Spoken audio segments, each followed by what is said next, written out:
Hi Rajitha గారు. Hi కీర్తి.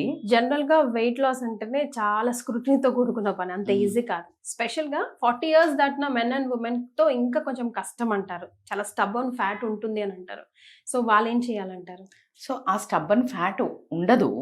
మనము ఎన్ని రోజుల నుంచి దాన్ని సేవ్ చేసి పెట్టింది అది బ్యాలెన్స్ లాగా ఉండిపోతుంది. అట్లా కాకుండా అప్పుడు కనుక మీరు డిసైడ్ అయితే వెయిట్ లాస్ అవ్వడానికి ఆల్రెడీ మనకు ఒక 30, 31, 35 లోపల మెటబాలిజం ఉన్నంత 40+ లో ఉండదు. సో మెటబాలిజం అనేది తగ్గుతుంది. దాన్ని యాక్సలరేట్ చేయాలి అని అంటే గనక you need to do a strength training. Yoga absolutely fantastic undoubtedly. Already మనకి నాలెడ్జ్ లేకపోతే ఇలాంటివి you should not do. But strength training effects accelerates your weight loss 100% thing.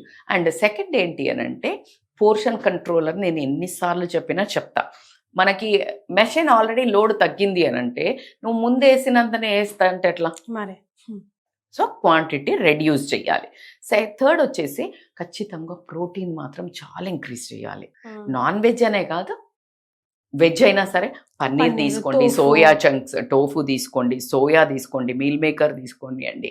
మీరు ఇట్లా ప్రోటీన్ని మష్రూమ్స్ తీసుకోండి. One of the best calcium source mushroom. So ఇట్లా మీరు mushroom omelette వేసుకోండి, లేకపోతే పాలకూర ఎక్కువ తినండి.